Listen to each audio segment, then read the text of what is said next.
Hey there. Subscribe to my channel. And also press this bell icon. So you हदीस है कि कलौंजी मौत के अलावा तमाम बीमारियों का इलाज है। लेकिन दोस्तों, कई मेरे व्यूवर्स ने मुझसे सवाल किया है कि कलौंजी कैसे खाएं। तो मैं आज ये वीडियो कलौंजी के इस्तेमाल पे बनाने जा रहा हूँ कि कलौंजी का सही इस्तेमाल कैसे है, कलौंजी कितनी मिकदार में खानी चाहिए, किस वक्त खानी चाहिए और क्या चबा के खानी चाहिए या वैसे ही निकाल लेनी चाहिए। और मैं आज इस वीडियो में मुकम्मल आपको इन्फॉर्मेशन देने जा रहा हूँ, क्योंकि दोस्तों कलौंजी या किसी भी गज़ा खाने का फ़ायदा तब ही होता है जब उसको सही तरीके से खाई जाए। गलत तरीके से खाई जाए तो वो मतलूबा फ़ायदा नहीं देती। इनफैक्ट कुछ गज़ाएं तो अगर सही तरीके से ना खाई जाएं वो फ़ायदा नहीं बल्कि नुकसान दे सकती हैं। दोस्तों, आप देख रहे हैं Hakim Ali health and beauty tips. तो दोस्तों आइए शुरू करते हैं।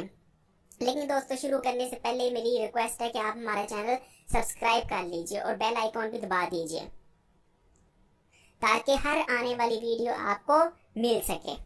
तो दोस्तों, बात कर रहे थे हम कलौंजी पे। दोस्तों, कलौंजी बहुत ही मुफीद चीज़ है, हमारे दीन में इसका जिक्र है। इसके अलावा कलौंजी जैसा और कोई नहीं।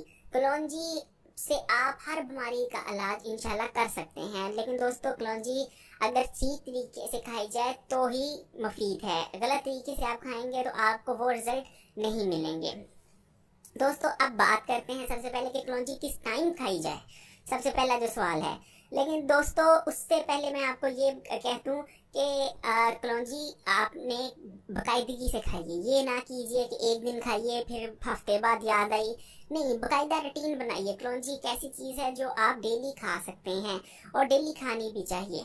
तो दोस्तों, उसमें से ये है कि अगर मैं आपको एक कहूँगा कि कलौंजी खाइए, लेकिन अगर आप खा नहीं सकते, पूरा फैमिली खाइए, तो उसको आप खाने में भी डाल सकते हैं। 5 से 7 दाने लीजिए और अपनी हंडियाँ पकाते वक्त जब हंडियाँ भून लें उसको अच्छी तरह, तो जब भूनने के बाद जो है आप उसमें कलौंजी के 5 से 7 दाने फेंक सकते हैं। ये उस सूरत में अगर आप कलौंजी बाकायदा नहीं खा सकते, लेकिन रिकमेंडेड ये है कि आप कलौंजी खाएं। अब बात करते हैं कलौंजी किस टाइम खाई जाए।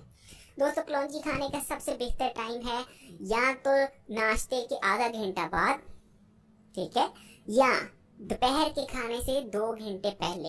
ये सबसे बेस्ट टाइम है कलौंजी खाने के।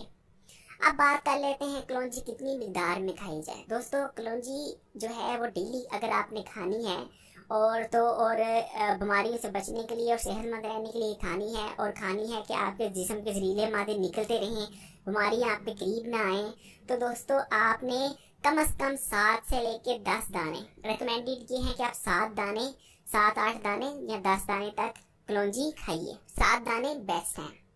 अब बात ये एक और सवाल जो पैदा होता है, जो व्यूअर्स करते हैं, क्या कलौंजी चबा के, ये बहुत इंपॉर्टेंट सवाल है क्योंकि बहुत ज़्यादा लोग कंफ्यूज रहते हैं। क्या कलौंजी चबा के खाई जाए या कलौंजी को साबुत पानी के साथ निकल लिया जाए। दोस्तों, कलौंजी में तेल होता है, अगर आप चाहें तो कलौंजी का तेल निकाल सकते हैं। तो दोस्तों, हर वो बीज जिसमें तेल होता है उसको कभी भी चबा के नहीं खाते, उसको पानी के साथ निगाया जाता है, निगल लिया जाता है। जब वो पानी में निगल लेते हैं तो मिद्दे में जाके वो बैठ जाते हैं और वहाँ बीज जाके फूटते हैं। ये हर वो बीज के लिए है या हर वो दाने के लिए है जिसमें तेल होता है। कलौंजी में भी तेल होता है, इसलिए उसको चबाएंगे नहीं, उसको पानी के साथ निगल लेंगे कलौंजी के दानों को, और वो मिद्दे में जाके बैठ जाएंगे और आहिस्ता आहिस्ता फूटेंगे और अपना असर दिखाएंगे। तो दोस्तों, उम्मीद करता हूँ ये वो सवाल जो ज़्यादातर पूछे जाते थे उनका मैंने अभी तक जवाब दे दिया है। और कोई भी आपको कलौंजी के बारे में आपके जहन में सवाल आता है तो प्लीज़ मुझे कमेंट में नीचे कमेंट कीजिए, मैं जवाब देने की पूरी कोशिश करूँगा। अच्छा दोस्तों, अब बात रही कि कलौंजी से मुख्तलिफ इलाज कैसे किया जाए। अब मोटापे का इलाज कलौंजी से हो सकता है, इसी तरह यहाँ तक के बाल खूबसूरत आप कलौंजी की मदद से कर सकते हैं। आप जो है स्किन कुछ जो आमतौर पर ख़वातीन को मसला होता है, कलौंजी की मदद से इम्प्रूव कर सकते हैं, उसको बड़ा हेल्दी कर सकते हैं दोस्तों। लेकिन ये जो है ये रेमेडीज़ में आ जाते हैं। इस वीडियो का मकसद तो सिर्फ है कलौंजी कब खाई जाए, कितनी मिकदार में खाई जाए और कैसे खाई जाए, वो मैंने अभी तक आपको इस वीडियो में सॉल्व कर दिया है। अगर कलौंजी के बारे में मुझे सवाल के नीचे कमेंट्स में पूछिए और ये भी पूछिए कि कलौंजी की कौन सी रेमेडी आपके साथ शेयर करूँ। तो दोस्तों इस वीडियो से इजाज़त चाहता हूँ। इंशाल्लाह नेक्स्ट वीडियो में फिर आपकी खिदमत में हाजिर होऊंगा और प्लीज़ मुझे कमेंट में